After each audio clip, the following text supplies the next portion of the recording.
This episode of Sideline Warning is brought to you by Roosport, makers of the original magnetic running pouch. Whether you're biking, running, hiking, or even traveling, the Roosport clips to your waistband with magnets for an easy, convenient way to carry what you need without the bulk of belts or bags. Visit theroosport.com and use the code SIDELINE30, all lowercase, for 30% off their entire product line.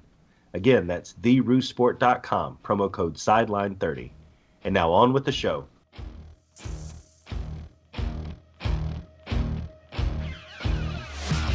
Ladies and gentlemen, this is Sideline Warning, the show where sports takes are sure to go way too far into the field.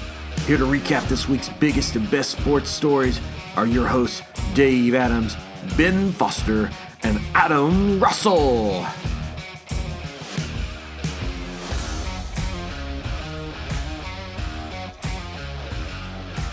Welcome into Sideline Warning, everybody. Glad we're talking to you after a short week because a lot of things happened after we posted that Sideline Warning brunch episode. A lot of coaching things to get into, but we also have a really, really cool interview to get into with Tom Alexander of the Orlando Apollos of the new AAF League. But first, before we get into all that, I have to bring in one of my friends because the other one couldn't make it tonight. He had some family issues going on. All the way from Birmingham, Alabama, the one, the only, Hollywood Ben Foster. Hey, Dave. How's it going? It's going well, Ben. Have you recovered from 80s night? I don't know that anybody has recovered from 80s night. I'm not sure the 80s have recovered from 80s night. For those of you who don't know, the reason I say that is the Texas A&M Alabama basketball game was 80s day in Coleman Coliseum, and I think the Tide played like it was the mid-90s. It was not the best performance of the year. And after I gave them such praise in our text group. Yeah, Dave, you put the hex on the team. Like, Dave never says anything good about the team, and then you finally say, all right, they're playing perfect basketball, and then everything falls apart in the second half. I hold you completely responsible, Dave. Look, I'll take that because I got contacted by one of the show's good friends, Brian Key. He said, look, man, you're being way too harsh on this basketball team. Well, Brian, here I am. I'm complimenting the team, and look what happens. Look what happens. The team falls flat on their face. So it's just classic Dave jinxing. It works for baseball. It works for football. It works for basketball. It touches all sports. So one thing, though, you didn't jinx was this great interview we had with the Orlando Apollos. Yeah, we love that Tom Alexander spent a lot of time out of his day to come on and talk with us. They're even in training camp in San Antonio, and he took time out of that to come and talk to us and tell us what's going on with the AAF, the Orlando Apollos, and really what's going on with the AAF League. So sit tight. We'll get that interview rolling here in just a second, and we'll be back on the other side after this interview. Welcome back into the show, guys. As we said before, we've got the, lead reporter or lead guy for the Orlando Apollo of the AAF, Tom Alexander. Tom, what's going on, man? Hey, guys. Thanks for having me. Hey, not a problem, Tom. So we were talking before, Tom, you said you were in San Antonio now. So tell me a little bit about what's going on there. Yeah, we are having league-wide training camp. All 8 teams of the Alliance of American Football are here in San Antonio holding training camp for the entire month of January. So I've been here about 10 days, 11 days so far, and we'll be here through the 31st. Everybody's got a different facility throughout the city, different hotels. We've kind of taken over San Antonio for the month. That's pretty cool. In fact, San Antonio is, for not having a pro team or a college even, it's kind of a hub for football because they play the Army All-American game there. They have a bowl game, and now y'all are taking it over. They do, and they have University of Texas San Antonio moved up to FBS a couple of years ago, so they've got a major college team in the area, and they've got University of Incarnate Word now is in the football championship series too. So they've and now they've got an Alliance team playing in the Alamo Dome. Well, there you go. See, you just schooled me a little bit. I didn't know about those two, but so there. I guess an Orlando guy would bring up the smaller schools when us SEC guy. Hey, I went to UCF. Don't get me started. Okay. Hey, well, we won't touch that. We won't touch that. But tell us a little bit more about being in San Antonio. Why are all the teams converging on San Antonio? Is that due to the weather, or is that something the league's doing to kind of help standardize what the teams are doing, launching a new league? Yeah, I think it's more for that second reason. It's the first year of the league, so it's kind of training camp for all of us. We've got all of the folks on the content side, like myself and the social media and video people from every franchise. They're all here along with league officials. So it's kind of training camp for every one of us, staff members and the players. So we're all sort of here. It's like a little convention, learning our way and figuring out what the procedures are going to be for the new season. So you've got a new role with a new team with a new league. Is that kind of like jumping in the deep end, or is it trial by fire? What's the best way to describe it? It absolutely is all of that. I started my first day of work was January 2nd. On January 4th, I was on a plane to San Antonio. So it's been kind of a whirlwind for everybody. It's very much a startup atmosphere right now. It's a startup league. It's a lot of young, hungry people willing to just roll up their sleeves and pitch in and do whatever it takes to, make this thing work. So with the startup league, a lot of listeners, I know you've heard about the AAF, you've heard about the XFL. We know that y'all are two totally separate leagues. Yeah. But I don't know if people know all about the AAF. I know y'all have the right guys behind you. You've got Troy Polamalu, you've got Bill Polian, and everybody knows about Bill Polian. He's one of the coolest guys to listen to on ESPN. Yeah. Tell me what differentiates you guys from the NFL. If I've heard correctly, you're not trying to compete with the NFL, but you're kind of trying to be the league kind of right below the NFL. I wouldn't say below, but I would say there's definitely we're definitely not trying to compete with the NFL. We're a spring league. We start up the week after the Super Bowl, and our championship game is April 27th. So it's a 10-game regular season with a round of playoffs and a championship game. It is designed. There is a developmental component. It's designed to give a showcase to guys who maybe weren't given a proper look in the NFL, or maybe had some injuries, or for whatever reason just barely missed out. It's to give them another place to show that they can play the game at a very high level and hopefully get them back to the NFL. I wouldn't say minor league at all, because I think that sort of would diminish the product on the field, because the thing that has impressed me the most in being here in training camp is the talent level coming in, especially as somebody from the outside. This is pro football without a doubt. I mean, I think people are going to be real surprised at the on-field product when we start the season. Well, so before we go off and get into things, do you have any cool Dick Ebersol or Charlie Ebersol stories? Not yet. I will say Dick and Charlie did come to our practice the other day. I didn't get the chance to talk to them, but it was just cool to be around, especially somebody like Dick Ebersol, who's a luminary in not just sports, but television history in general. Well, because I'm a total SNL nerd, and the fact that he was a big part of that show for a season or two, I fanboyed out a little bit, I got to admit. And I understand that they're competition now, but you have to give Dick the credit for what he did with the XFL, because even though it flamed out in the first with one season, what him and Vince McMahon brought into what is now widely accepted into football is just mind-blowing that they were able to do that in 2001. Well, I don't disagree with you. I think if that version of the XFL hadn't existed, I don't think there would be an alliance, because the idea, as I understand it, came to Charlie Ebersol after he did the ESPN 30 for 30 documentary about the XFL. He directed that film, and it was not long after that it's the seeds of the alliance sprouted up, and he, as he tells the story, he talked to his dad about it, and his dad basically said, if you can convince Bill Polian, then I'm in. And a few hours later, after they talked, Polian said not only was he in, he wanted to be the commissioner. And here we are. Well, there's a ton of reasons to be confident about this league, but I think that's one of the strongest selling points is that it's already so TV driven that the product's ready to go.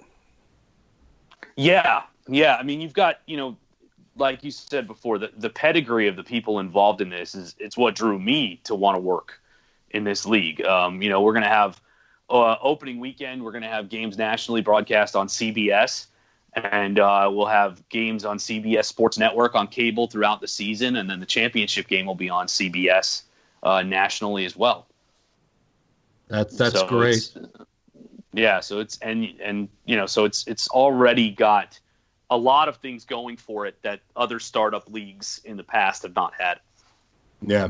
So before we get into the Orlando Apollos, just give us a quick 2 to 3 minute overview of what rules separate you guys from the NFL, because I know there are a couple of different rules that y'all are bringing into play. Yeah, there are a few. Some of them are safety based. There are no kickoffs, no onside kicks either. So each team will start from, I believe it's the 25-yard line when they start their possession. If it's an onside kick situation, the team that wants to try and get the ball back will have to convert a 4th and 10 from their own 30. And if they can convert, they get to keep it. And if they don't, the opposition gets the ball in field goal range. In addition, there are no extra points. Everything is 2-point conversion after a touchdown. No TV timeouts. We're trying to limit the time of games to about 2.5 hours instead of the 3 that you would get in the NFL. But 100-yard field, other than that, the rules are very similar. But it's going to be more of an up-tempo game, more modern, hopefully a safer game than anything we've ever seen before. Well, awesome. All right, so let's dig into the Orlando Apollos. You've been at the training camp for, I guess, a week and a half now. What is your overview of the team? How is the team going to look? How is Spurrier doing coaching? Is he still as spry as he could have been 2 or 3 years ago? Yeah, I think he is. It's funny. He's, Steve Spurrier's in his early 70s, but when he gets out between those lines, you'd never know it. He's right in there with the quarterbacks, showing them exactly how he wants them to drop back, how he wants them to carry the ball, where he wants them to be. He is every bit involved in running this offense and this team. And it certainly has his personality for sure. Camp has been fun. The guys are loose but focused. The team has speed all over the place. The thing about the Alliance is we have geographical allocations. So each franchise is allocated based on geography, certain colleges and universities, NFL franchises, so they get first crack at the players from those places. So being the Orlando team, we get first crack at all the players from the Florida schools. So being that where we have that, there's speed up and down the lineup, offense and defense. So we've got a lot of former Gators and Seminoles and Hurricanes and Knights and guys from FAU and Bethune-Cookman and some guys from other schools throughout the Southeast. Our team. So I've got to throw this in there. Famously, when Spurrier started coaching the Washington Redskins, he kept no Florida State players and basically traded for a lot of Florida players. How are him and the Florida State players meshing? You would never know it when they step on the field where these guys went to school. There was a little bit of trash the day of the national title game because it was ACC versus SEC. But other than that, you'd never know it. The guys from Florida and Florida State are getting along fine and meshing really well together. Our defensive backfield has guys from both schools in it and others, but they're really, the defense especially is really gelling as a unit already. Oh, cool. So let's throw some names out. Who are names that people know, but they might have forgotten about and they need to watch out for on this Orlando Apollos team? Our quarterbacks, especially if you followed football in the last few years, we've Garrett Gilbert from Southern Methodist, University of Texas before that. And in fact, he was just Carolina Panthers game of the NFL season this year. We've got Stephen Morris out of Miami, Austin Appleby out of Florida, and then Kevin Anderson, who's out of Fordham, actually. Not a household name, but the competition for QB has actually been real tough in camp so far. They've all looked pretty good so far. At running back, Akeem Hunt is a guy who played 30-some games in the NFL, most recently, I think, with the Kansas City Chiefs. So he's a name you might know. Lewis Murphy, wide receiver, who was a Florida Gator in the Urban Meyer days and 5 different NFL teams. He's had a pretty lengthy NFL career. He's one of our older guys at 31. But he said he was ready to retire, but when he heard of the concept of the Alliance, he got excited, and he's actually looked real sharp in camp. Isn't that awesome. Great to have these players that are so fired up about this new opportunity? What are you seeing? Guys kind of seem rejuvenated. Guys that may have thought about stepping away. Is there like a new energy and new enthusiasm for football? Oh yeah, definitely. I mean, we've got guys that thought they were done. We've got guys that were done out of football for a few years, and then this opportunity came up, and they got the call and put their lives on hold to come chase after the dream one more time. And then we've got guys like Lewis who really, I think, refound his love for football by being here. That's one thing the coaches have all told me throughout camp that they've noticed is that every player out there knows what kind of opportunity is before them, and they're all hungry. They all have good attitudes. They're all here to learn and be the best they possibly can be, because they know that if they perform at a high level, there's a good chance that they'll get a look from the NFL. Well, let's talk some more about some of these guys that have been out of the game for a few years. The first thing you think about is not being in playing shape. What are the Apollos doing to get guys conditioned, to make sure they're trained up and preventing injuries, but also just back into football form? Well, a lot of these guys still maintained football shape on their own. We had some of the guys that have been out of football the longest were still coaching at the high school level or teaching. So they were around the game. They were still in pretty good shape. But we had a mini camp back in December, and we've got, the same kind of training regimen and training staff and strength coaches and nutrition at the league level that you would see in any pro league. So these guys, they came into camp in good shape, but we're running and lifting just about every day, and these guys are looking good. That's awesome. So as we're about to wrap this up, give us, I don't know if you can do this as the official team reporter, but let's run through your schedule. Give us what you think is going to happen throughout the season for the Apollos. Well, the big game we're focused on right now is February 9th. We host the Atlanta Legends at home at Spectrum Stadium on the UCF campus. That's our big one that we're looking at right now. We're hoping to lay a beat down on Atlanta.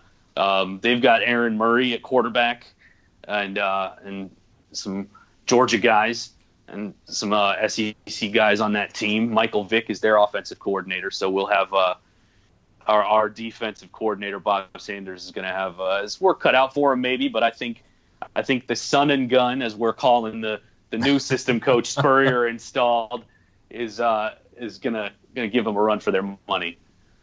Okay, and then after that, y'all come back to San Antonio. So you leave on the 31st, and then just 2 weeks later, you're back in San Antonio playing in the Alamo Dome. Yeah, it's gonna be like old home week for a bit. We've been living here for so long, but it'll be exciting to come face the Commanders. They've got Mike Riley as their head coach, and he's venerated college coach. And the people here in San Antonio are super excited to have a pro football team. There's kind of a buzz about the league in this city right now, and so they're going to have a tough home crowd, I'm sure. Yeah. But we'll be ready. This coaching staff is all in for sure. All right. I'm just looking down the schedule, and I see you're coming to our neck of the woods on week 5. In Birmingham. The Iron, yeah. What do you know about the Iron? Is that a team you've had a chance to look at, or? I haven't had a chance to see the Iron yet, but I know they play sort of a hard-nosed style, and I think we may get to see them for a joint practice later in training camp. We have a joint practice scheduled this week against Arizona, against the Hotshots. So we'll get a good look at where we're at as a team and how we stack up against Coach Neuheisel's team out there in Arizona this week. Well, I think one of the best parts of your gig, we touched on this a little bit before, but I just want to go back to it for a minute. One of the best parts about your gig is that you get to work with Steve Spurrier. And I gotta think, some of the other head coaches in the league are very talented coaches, but they're not as quotable as Coach Spurrier. So I know you've only been on the job a short time, but what has been your favorite quote from Coach Spurrier so far? I don't know if there's one particular quote, but the thing I have noticed is Coach loves to talk about the weather. Whenever we talk after practice, we get a weather report from the old ball coach about what, and he's pretty dead on with nailing what the almost exact temperature was for practice. Yeah, it's a little eerie sometimes, but he always talks about the weather first thing, whether I ask about it or not. He wants to talk about the weather. And then we get into the football stuff, but that has been an interesting thing to learn, and then to just be around somebody like that. He's one of the great minds that this game has ever seen, and he's in the College Football Hall of Fame 2 times over, and every bit the legend, the venerated head ball coach. So it's just been really fun to just be around somebody like that and watch how he goes about his business every day. Yeah. So does the weather knowledge, does that come from him being a football coach, or does that come from him being an avid golfer? I haven't asked yet, but I'm working up to it. Well, once our relationship gets a little more familiar, I may ask. But I'm not certain. I knew in his South Carolina days the opportunity to play at Augusta was part of the deal for going to South Carolina. So I knew as soon as I heard Spurrier with Orlando, I said, well, that makes perfect sense because there's so many golf courses around. Yeah, you're not wrong. But Coach has had a job at UF now ever since he left South Carolina, really. So he's been in Gainesville and in Central Florida for a few years now. So it's just kind of a hop, skip, and a jump for him to come down to Orlando and coach. But I wouldn't doubt that is part of the appeal. Yeah, well, Tom, I hope that we can have you back on maybe mid-season or something as we're seeing how this league is forming and really gaining steam. And the next time we do have you on, we need some more answers about how many visor throws we get per game, what the weather is like the game, and what the coolest quote you've gotten from him, okay? Those are the 3 things we want next time. You got it. I'm going to keep a running tally about the visor throws. We haven't seen any yet in training camp, I'll tell you that. But I'm waiting to see my first one up close, that's for sure. And I'm sure you'll get some dag nabbits because he loves that phrase. Before we let you go, Tom. Yeah. People down in the Orlando area where they want to come see the Apollos play, want to talk about getting season tickets. What's that information? How can they find you guys on Twitter? How can they follow you on Twitter? And just give them the spiel.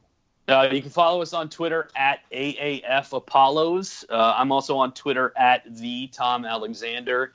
We're on Facebook at AAF Apollos. Instagram is the same, AAF Apollos. You can get ticket information at OrlandoApollos.com. Season tickets start at around $75. So it's a super deal. That's another thing another part of the league concept is we're trying to make it affordable for families to come out and enjoy the games. And we're looking forward to our beatdown at the Bounce House on February 9th against Atlanta. I was wondering if you're going to call it the Bounce House because our Sideline Warning Twitter has been in a war with some UCF fans this week about that name. So Yep. Yeah, we're definitely leaning into that one. It was just named one of the toughest places to play in college football. So we're hoping the fans will keep that energy going for the Apollos this year. Well, there you go, Tom. We really appreciate having you on. And like I said, hopefully we can have y'all on mid-season when Orlando plays Birmingham. And maybe we can get good. You and a beat reporter for the Iron to come on and maybe have some warring commentary. That sounds like fun. All right, Tom. Appreciate it, man. Thank you, guys. Ben, are you excited about the AAF season? Because after that conversation with Tom, I am ready for some new football. Yeah, I'm ready. Not to disparage the NFL, but for whatever reason, this season just hasn't been that exciting for me personally. So I am kind of ready for something new, and also I'm ready to see a lot of Southern teams play: Atlanta, Birmingham, Orlando. So I'm really fired up about the AAF. That was a great conversation with Tom. Yeah, it was. You mentioned 3 teams. Remember, Memphis has a team too. Yeah, I can't forget Memphis. They're right down the road. They're right down the road. There's 4 teams within driving distance of pretty much everybody in our listening area. Well, most people in our listening area. Well, the AAF was really smart to put half the league in the Southeast, what's really football country. Yeah, it truly is. And with them being having regional teams, you're going to see a lot of Alabama, Auburn guys on Birmingham. You're going to see Florida State, UCF guys on the Orlando Apollos. And I hope that people go out and really support their teams. They start there on February 9th. Both the Orlando Apollos and the Birmingham Irons start at home. So go out and support them. These games are also close enough to travel to. Like, as if I needed any more incentive to go to a cool town like Memphis, I may be a AAF road warrior. You have a dog now, Ben. You can't do that as much as you used to. It's true, but I do have a network of dog sitters that love my adorable dog. So if I can find a dog sitter that wants to support my sports habit, I may make a AAF road trip. There you go. Well, we know that the Orlando Apollos have a great coach in the old ball coach, Steve Spurrier.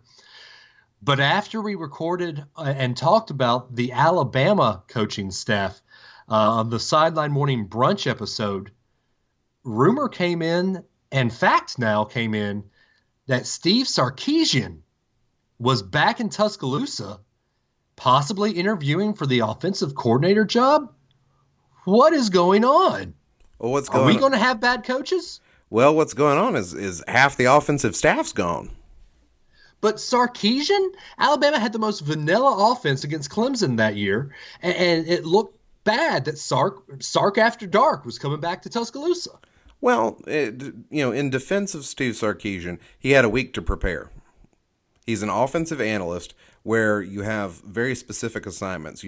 There's certain things you're trying to look at and break down for the team throughout the season, and then all of a sudden he's given 7 or 8 days to make a game plan.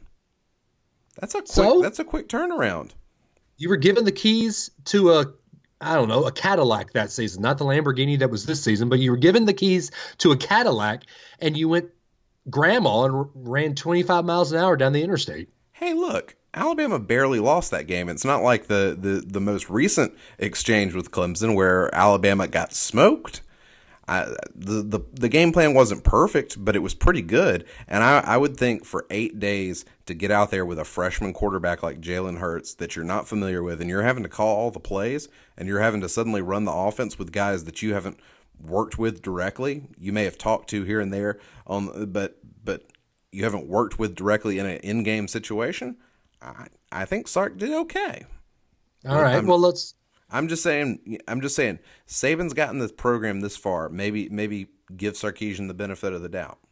Well, let's talk to an Atlanta Falcons fan and see how much they like Steve Sarkisian, because basically this Alabama offense looks like the Atlanta Falcons could look in the NFL. You've got great receivers, a good quarterback, Matt Ryan. He's not Tua Tagovailoa, but Matt Ryan is clutch when it comes to NFL. And I don't think that Sark really knew what to do with that Atlanta Falcons offense, and that's why he got let go. So do we really give him the keys to the kingdom, give him the keys to this Lamborghini Alabama offense when he didn't know what to do with the Porsche in the Atlanta Falcons offense? Well, again, maybe I'm just too much of an apologist, but when you look at the Falcons always have something wrong. Even when it looks like they have everything going for them, they have something wrong. So I'm just going to say maybe that's like some sort of Falcons curse more than it is a fault of Sarkisian. Sarkisian's a college guy, and he's tried to flirt with the NFL, but he's a college guy. And his mastery, the whole reason we know his name is because he did so much at USC as an offensive coordinator exploiting defenses.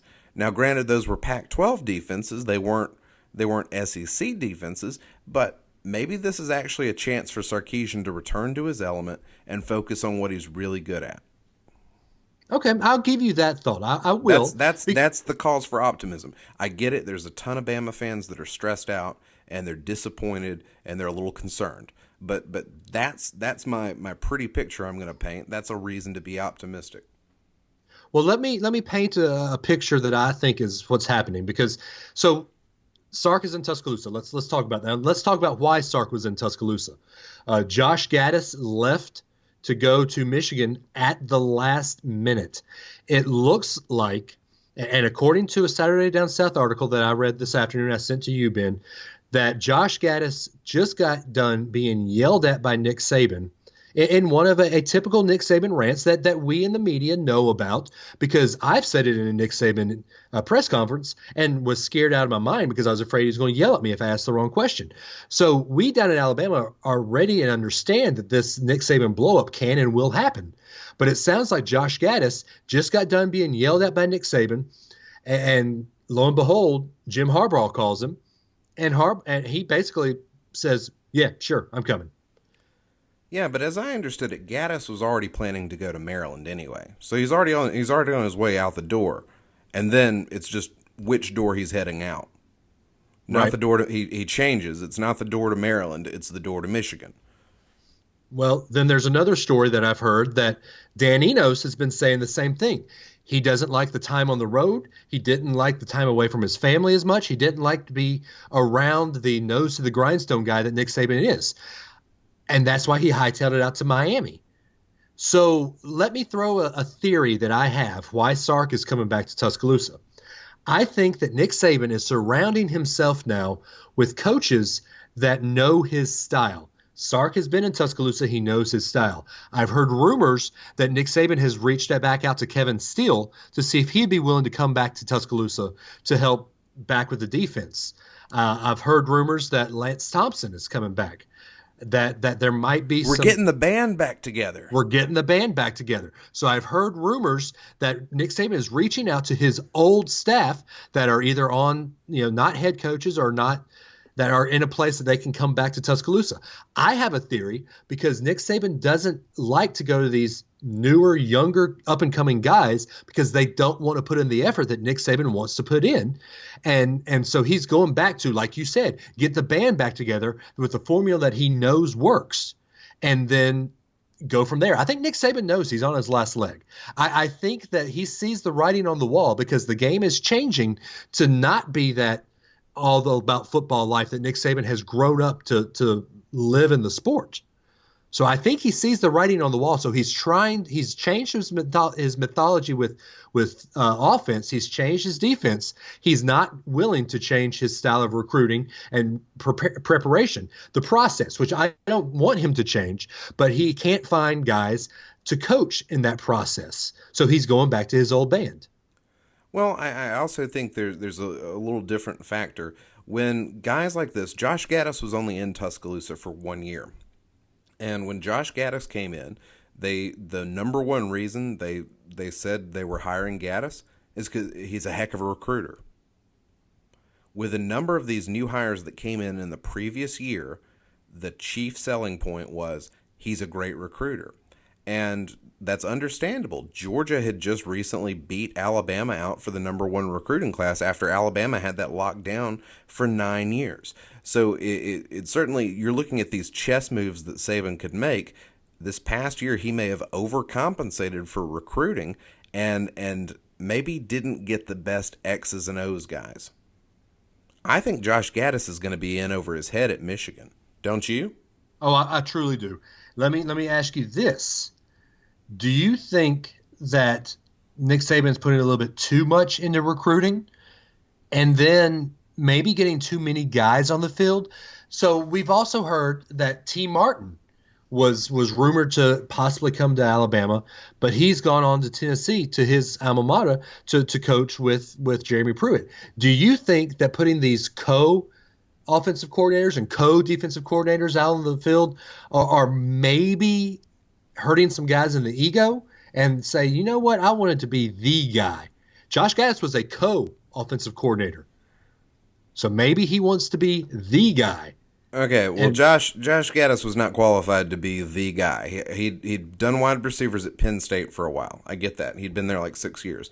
But you don't usually just jump from being a wide receivers coach to being the offensive coordinator. Most teams have co-offensive coordinators or co-defensive coordinators.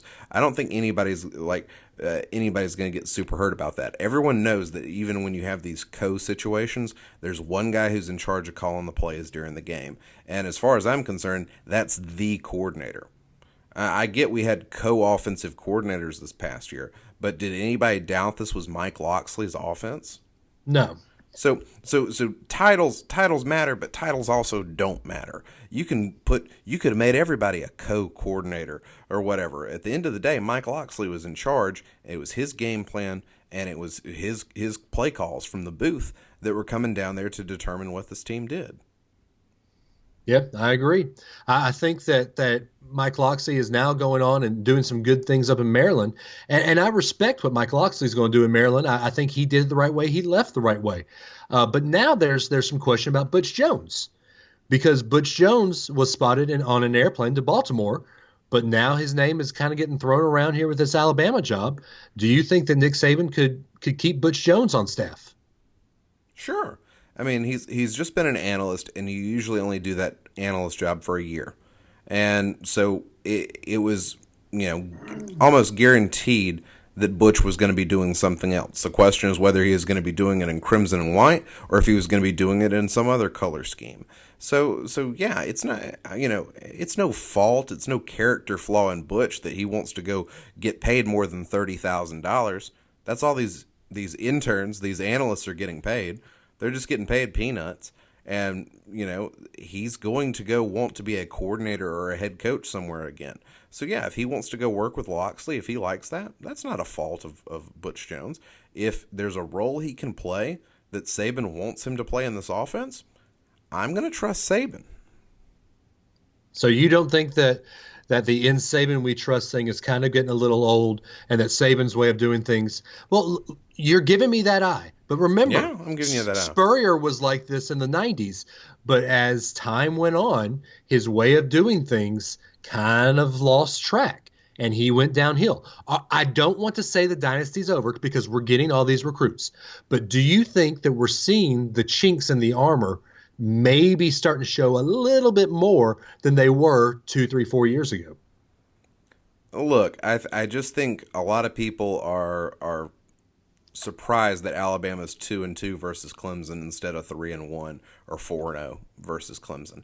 And I think if Clemson wasn't being so successful, we wouldn't be having any of these conversations, and we wouldn't be doubting what Saban has. But it is very hard to be number one solo at the top by yourself. At some point, somebody always comes and joins you. You've raised the bar, and somebody will rise to the occasion.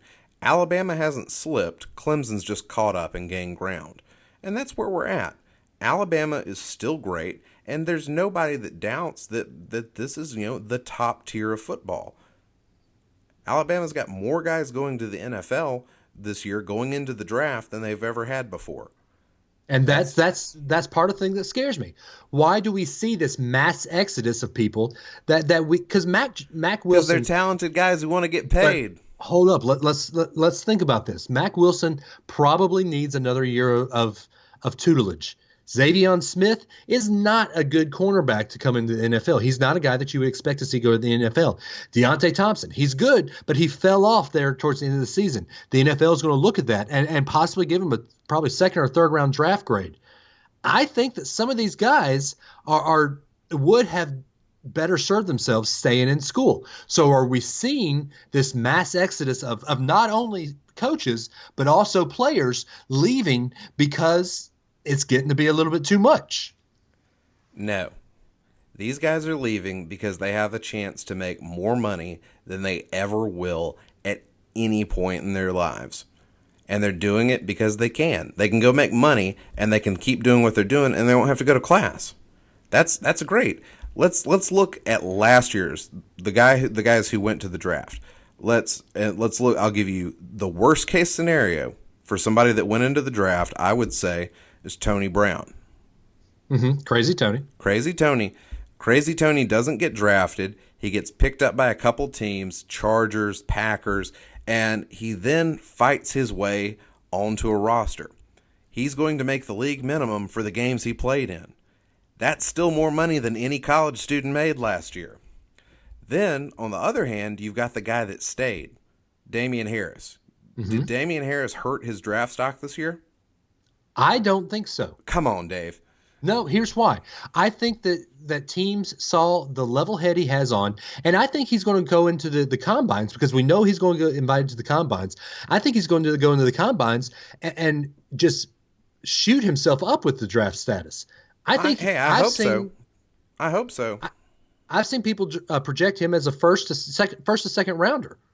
I've even seen people project Josh Jacobs as a first rounder. Yeah, I think Josh Jacobs could get drafted before Damian Harris.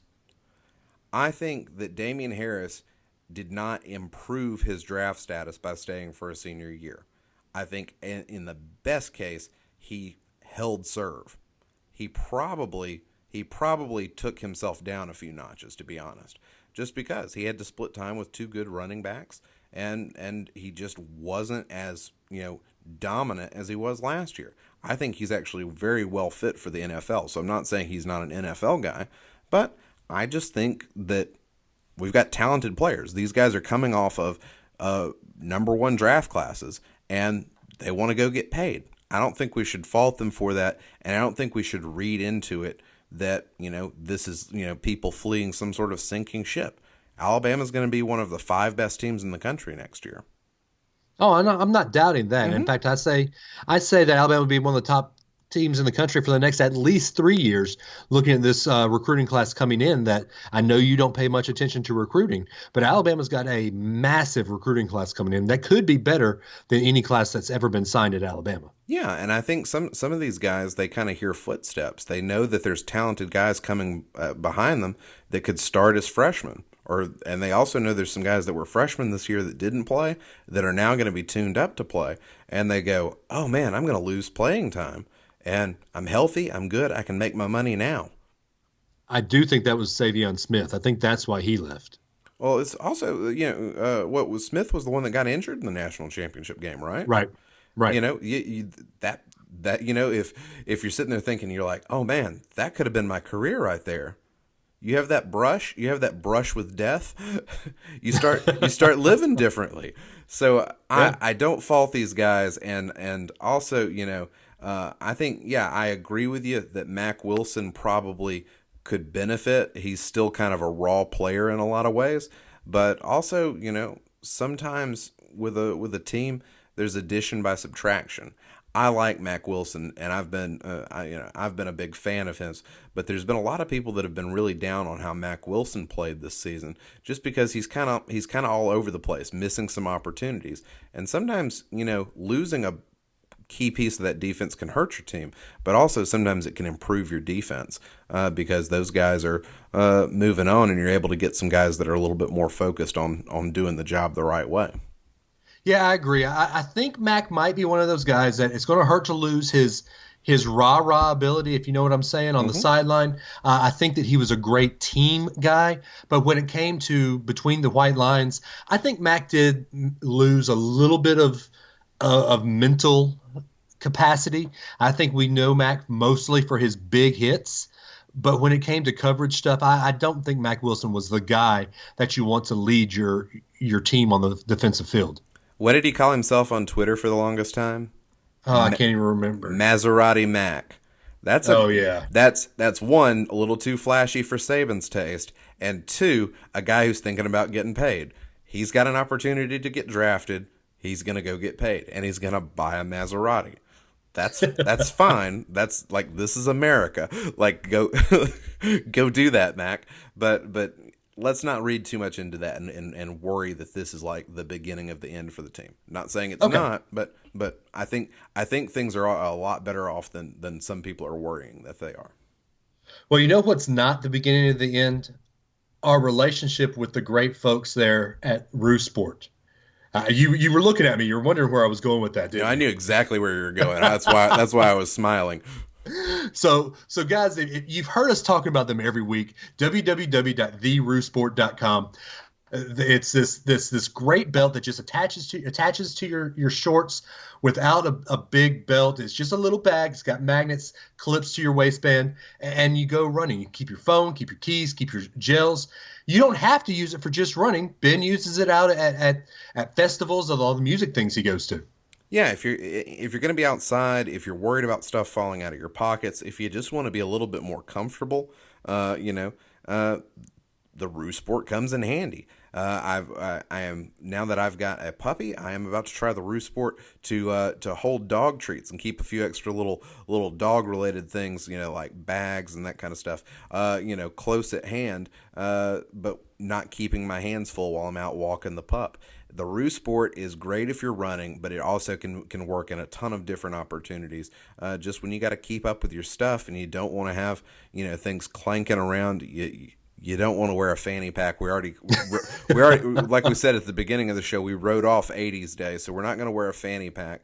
And sometimes, you got too much stuff in your pockets as it is. So the Roo Sport keeps things tight on your hip. Things aren't bouncing around. Things aren't clanking up against you, knocking you around while you're trying to move, trying to be active, and trying to do things outdoors. So the Roo Sport is a great product, and we're glad to have them supporting us.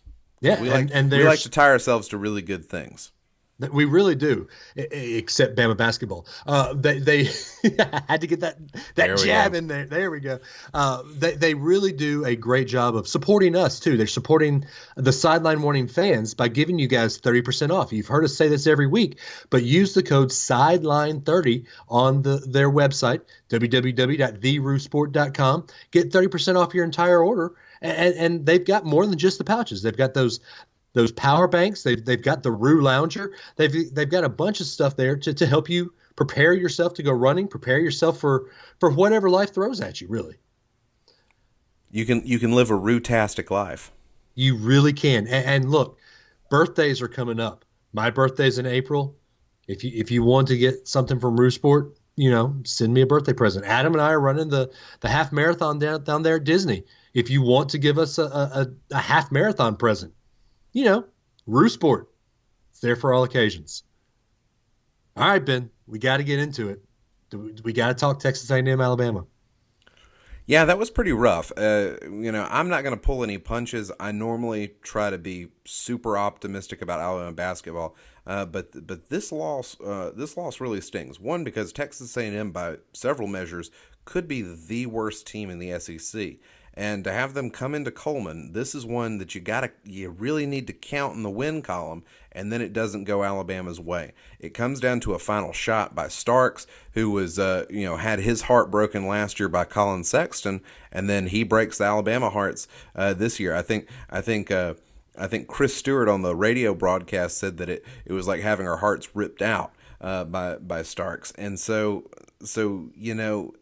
this is a bad loss. As much as Kentucky was a good win, this is a bad loss. When you want to think about resumes and where the team could stand, this is the kind of thing that committees look at and they go, no, that's, how do you explain that? There's not a good way to explain it. So I've been very hard on the coaches this year, and I admit that. Brian pulled no punches on me when he basically told me, said, Dave, I can't listen to your show right now when you talk about basketball because you've gone way past who's the guy, the Vanderbilt grad that's on or Fox now. It used to be on the Stewarts with Stewart and crap. Anyway, he'll come the first take guy. Anyway, but you've gone way past that. He's now calling me the Stephen A. Smith of Sideline Warning, and that hits me right in the feels because that's not what I want to be. The coaches, while I've had my issues with them this year, the coaches really. Skip Bayless was who I was looking for. The coaches, yeah. You threw me off when you said Vanderbilt guy. I never think of him as a Vandy guy. Well, he graduated from Vandy. Oh, I always just tie him to the West Coast. Okay. Well, the coaches really didn't, besides the inbounds plays, which it blows my mind that Alabama doesn't know how to do an inbounds play. Because if the last 30 seconds of that game, if we can get that inbounds instead of getting the 5-second call, Bama wins that it's a game. different game. Yeah. Right. But it wasn't the coaching that lost this game. It was the players not executing as the time ran off the clock. I put this loss sternly on the players' shoulders. And I'm saying this as close as I can, because I know you're about to really get on to me about not supporting our players. But I think these players, they're not young anymore. The only young guy on this team is Lewis. I think that these players know how to play in the SEC play. They know how to close a game out, because we saw that last year again in the SEC championship against Texas A&M. We saw that time and time. We saw that against Kentucky this year. But it seems to me that they truly thought they had this game in the bag after that first half and just let off the gas in the second half. I put this squarely on the players. Well, I as usual, Dave, I'm going to disagree with you. And it's I don't put this on the players as much as I put it on the coaches. And I get that you can't, one game doesn't, and one play doesn't make a game.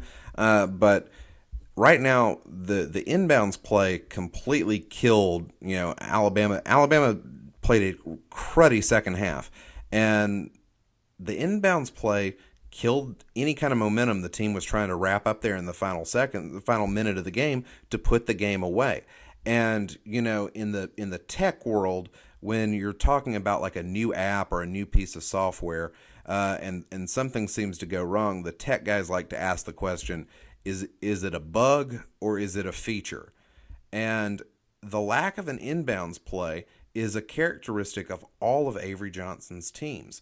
And I think that Avery Johnson thinks it's a feature, because in the NBA there's so much improvisation.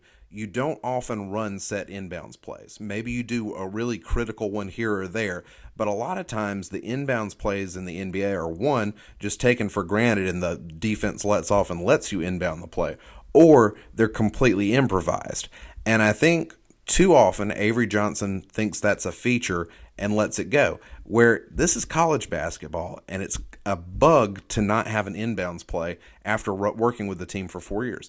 Relying on Dazon Ingram to just get creative and suddenly throw the ball in doesn't seem to work. That hasn't worked for 4 years. We've had plenty of time seeing Dazon play, and Dazon's actually pretty clutch. Despite some mental errors he makes here and there early in games, he's pretty clutch down the stretch. But he was kind of hung out to dry on this inbounds play. Nobody was moving. Nobody was able to get free. And you got to have that one guy who runs and gets open. And that wasn't even part of what was going on. That's a team that's not working on inbounds plays, and that goes back to the coaches. Now, granted, there's other things that go on, but in Avery Johnson's best wins, they've made good halftime adjustments. In this game, there were no halftime adjustments, and I get that like players can get overconfident, but it's part of the coach's job in college basketball is to be the emotional leader when the players aren't necessarily getting their emotions the right way. And Avery Johnson, as much as I love him and as much as I defend him, he's got to take a lot of responsibility for a loss like this. This is a bad loss, and it really hurts where this team's standing in the season. Georgia State was a terrible momentum killer, but it was something that could be bounced back from. This is more than a speed bump in SEC play. Now, Bama may turn around and win this next game against Missouri, but the next few games are going to be very challenging. And losing to Texas A&M in this way is a pretty big momentum killer. Yeah, it is. But, Ben, I thought it was hard to win on the road. It is hard to win on the road. It's not hard when the home team wants to give the game away, and that's what Alabama did. And I'm not saying the players don't have some responsibility in this, but to me, a lot of the responsibility goes to the coaches. Well, now look, one more thing I want to point out. You guys have asked several times, at what point, Ben, do you start, really kind of questioning Avery Johnson? And I think the 4-year mark is a legitimate spot. We're in year 4, but we're not to the end of year 4. And you look at Avery Johnson, last year he had a winning record in the SEC. But the 2 previous years, he had a losing record in the SEC. If you have a coach for 4 years, and 3 of those 4 years you have a losing record in the conference, there's a lot of times to be patient with rebuilds, but if you can't win the conference games, that's a problem. And so I think that's something that's got to be looked at. And I love Avery Johnson. I still think he's the right guy for the job for right now. But after a loss like this, after how that's shown up with some of the same problems that don't get corrected, it's, these are the things you look at the end of the season and go, why didn't things go different? It's things like not having inbounds plays. Well, and I'm just dumbfounded that this is some Freaky Friday situation, because I'm the guy sitting here saying it's not the coach's fault, and you're now saying that it is the coach's fault. But here's why I look at it and say that it might not be the coach's fault. 62.1% from the free throw line. 18 for 29. If Alabama hit those free throws down the stretch, this is a totally different ball game. Yeah, definitely. So I think right there alone, 37% from three-point, Alabama was on fire. Texas A&M was 15.8% from three-point. Hey, John Petty had a good day. He did. Home John Petty showed up. 6 of 11 for 3. Say nice things about John Petty again. No. 6 of 11 for 3, 2 for 3 for free throws, 22 points. He had 2 blocks, man. A guard had 2 blocks. So here's my cause for optimism. You see a game where Petty gets going, and you've also seen a game like the Kentucky game where Tevin Mack gets going. Both of those guys are able to just fire them from three-pointers, but what Alabama has not had this season is a game where both of those guys were hot in the same game. Yeah. If Alabama can get 2 guys hot from 3, there's been other guys. Kyra Lewis has stepped up, Alex Reese has stepped up, and they've had hot nights where they've been really good outside the arc. But Alabama has not had a game this season where they've had 2 guys who were really going good from outside the arc at the same time. Alabama's a different team if they can get 2 guys hot going for three-pointers. They are. Well, Ben, you mentioned it earlier. Let's get in and pick games. Yeah, we've got some good things to pick. We are going to start off with the Wednesday games for January 16th. There's 3 games that we're going to pick. So the first one is South Carolina at Vanderbilt. Vanderbilt's just a dumpster fire. I got South Carolina winning this on the road, where it's hard to win.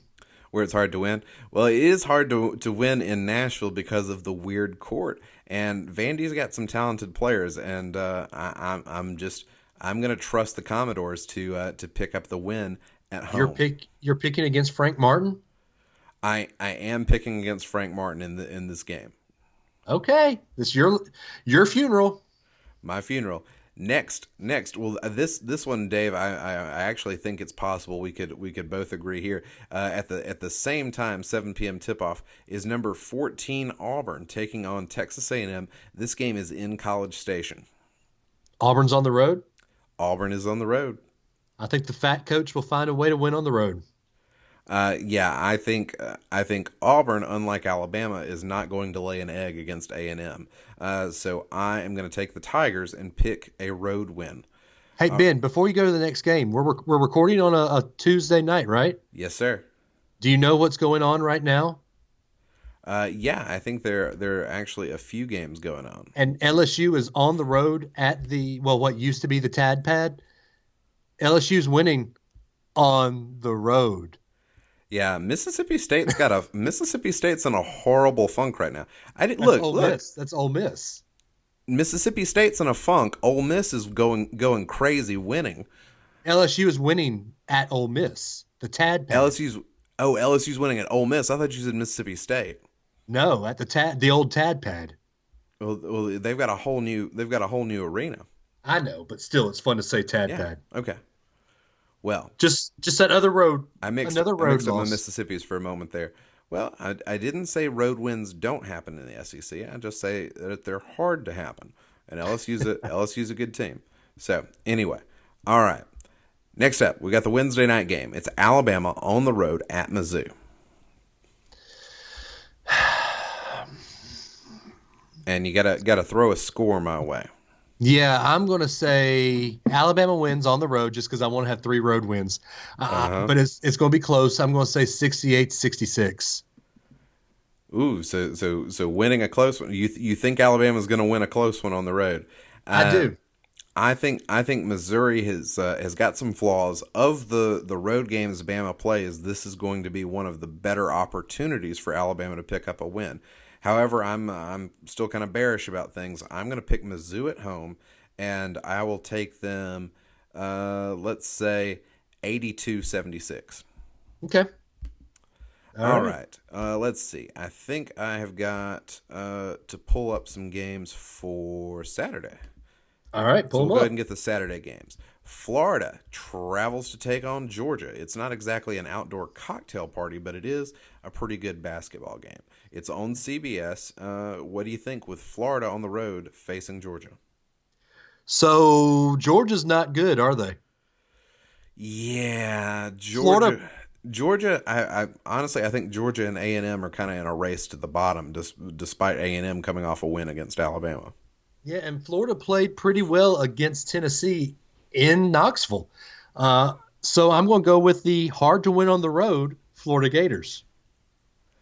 Yeah, Georgia's so flawed right now. I'm gonna have to pick the Gators to pick up a road win here. All right, next up, Arkansas taking on number 18 Ole Miss. I really want to see how this Ole Miss LSU game plays out before I take this pick, but I don't think we're going to have 8 minutes and 50 seconds of basketball left to do this. But I'm going to go on a limb. I'm going to say Arkansas. You're gonna say Arkansas, okay? Yeah. I will take Ole Miss at home. All right, Mizzou travels to take on Texas A&M in College Station. um, I think that Texas A&M will be just manhandled by Auburn, and Missouri is the better team. You say Mizzou is having some struggles, but Texas A&M really is a bad team, and Alabama lost to a bad team. I'm going to go with Mizzou here. You're gonna go with Mizzou. I do think that's another tempting candidate for a road win, but I will take Texas A&M at home. I just think Missouri will get a little discombobulated.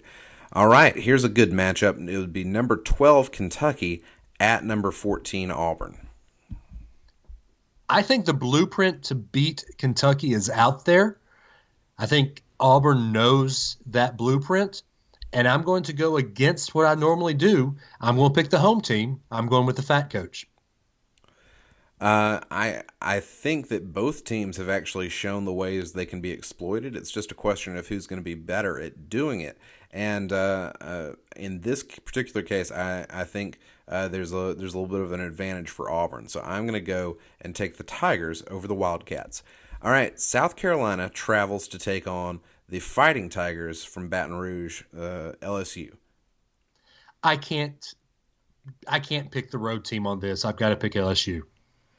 Yeah, I think LSU has the potential to be one of the better teams in the league. So I definitely think they're going to be able to handle South Carolina here. So I will take LSU as well. All right, Mississippi State travels to take on Vandy. Both teams are struggling. I think Vandy is struggling less, so I'll take Vandy at home. Yeah, if Mississippi State continues to be in the funk, they're certainly not ready to play in the weird gym. So I am going to take Vandy at home. So I've been very confident in Vanderbilt. They are a very talented team that's not executing. If they ever get the talent going, I think Vandy can do some damage. But it's not clicking for them right now. So I will take Vandy at home. So there we go. Those are the picks. We're gonna see. Wait. Don't we have Alabama, Tennessee? I always pump fake because I always move on down the list and save the best for last, and then I forget that I'm saving the best for last. We do, of course, have Alabama on the road at Tennessee. This game is in Knoxville, and Tennessee right now stands as the number 3 team in the land. Ben, do you by any chance know what Vince McMahon's theme song is as he walks to the ring? Yeah, I don't know. It goes like this. You got no chance. No chance in hell. The same chance that Alabama has to win at Tennessee. 103-68. 103-68. Yeah, it's bad. It's going to be a bloodbath. Yeah, I think Tennessee's going to win this game. I just don't know that they're going to hit the century mark, Dave. They did it against Arkansas tonight. All the more reason to hit the century mark twice in 1 week. That's pretty hard to do. If Tennessee hangs 100, regardless of who the competition is, if you hang 100 on two teams in the SEC in the same week, you may be deserving of a better ranking than number 3 in the country. I'm gonna pick Tennessee to win this game. Tennessee's solid, and they don't have too many problems that you can exploit. So I'm gonna pick Tennessee to win this game.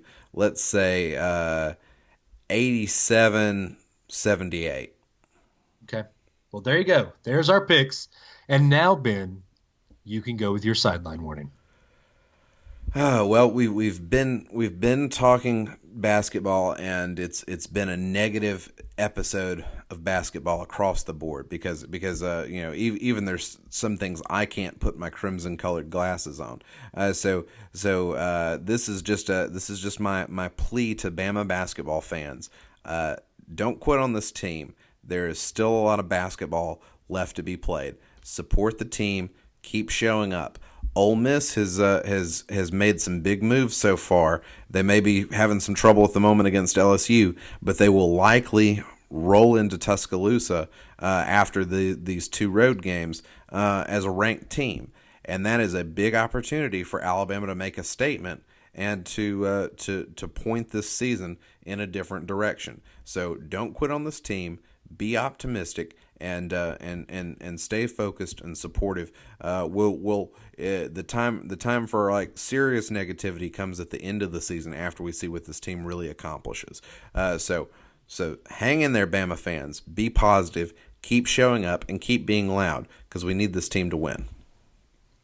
I agree. I can't come to games because I'm, like I yelled last week, I'm 2.5 hours away. And so it's hard for me to get down there. But my sideline warning kind of equals yours. We joke here on this podcast that Alabama fan, myself and Adam included, are fogs, football only gumps. I am going to implore the Alabama fans that can, and the Alabama fans that have the time, support the university now that football's over. Support the university in things other than football. I am known as the basketball guy that hates on basketball, and I understand that. But I still support the team. I'm still watching the games. I still wear my crimson and white. I still think that we have some places to go with basketball, but they need our support as well. The school makes money when all sports are good and all sports are well attended and all sports are well cheered for. Alabama's great at gymnastics. Alabama's great at softball. Alabama's decent at basketball and has a fun atmosphere to go to in baseball. I wish I could say Alabama baseball was good, but it's not like it was in the 90s and early 2000s. But it's still a fun game to go to. If you are ever down in Tuscaloosa and you get a chance to go to a baseball game, you get a chance to go to a softball game, you get a chance to go to a gymnastics meet, jump at it, because the student athletes that spend their time to hone their craft and get to go to school to perform for us, the fans, they deserve our praise, our fandom, like the football team does. So don't fall into the fog category that Ben jokes on me and Adam for being. Be a Bama Gump. Don't be just a football only Gump. There you go, Ben. You happy? I'm very happy. It's very nice to hear you say those things. Now, if you'll just back them up with your actual actions, it'll really be something. Okay. All right. Well, Ben, I normally throw this to Adam, but since he is dealing with some family issues right now, and not issues, but prior conflict of time, interest, I don't know, dealing with some other stuff, I'm throwing this to you, Ben. If they want to get a hold of the show, How do they do so? Obviously, you call the Blitz line, which is 931-44-BLITZ.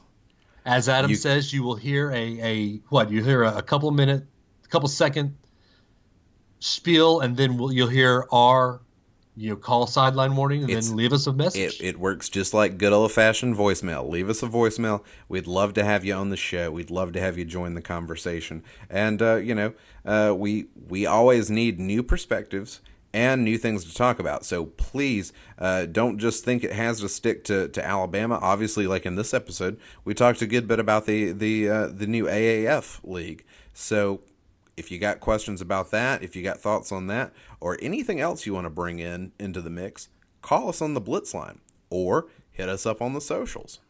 Yep, which is Twitter. We are at SW The Show. I am at DAdams419. He is at The Ben Foster. And Adam is at Run Tide Run.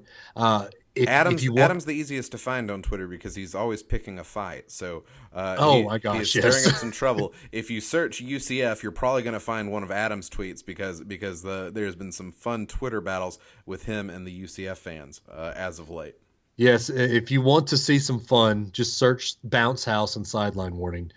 Adam has my phone's been blowing up with Twitter mentions this week. And we'd like to reiterate Adam's criticism of the Bounce House is related specifically to UCF using the Bounce House. We have no problem with the Apollos using the Bounce House. We're 100% pro Apollo Bounce House. Exactly. You know what they need to do? They need to really, really just use that, and they need to make an inflatable bounce house of the stadium and let kids bounce in it before games. Do you know how awesome that would be? Mm-hmm. That would be fantastic. They should capitalize on this. Call me, UCF. I can help you with marketing. Hey, but also you can find us on Facebook, facebook.com/SW The Show. Find us for that Facebook fan group, Sideline Warning fan group. And really also look midweek because Ben is going to go on. He's taking over the reins of the Sideline Report this week, and he's probably going to go on a basketball rant. Right, Ben? There's a very good chance. Okay. And just be on the lookout for next week. My Sideline Report will be about wrestling for those that are ready for that. It's happening. It's happening. It's still real to Dave. Dang it. It is. Well, guys, you know what is real is our feelings for our fans. So I say it every week. We love you guys. We'll talk to you next week. Roll Tide, go Apollos, and go Iron. We'll see you later.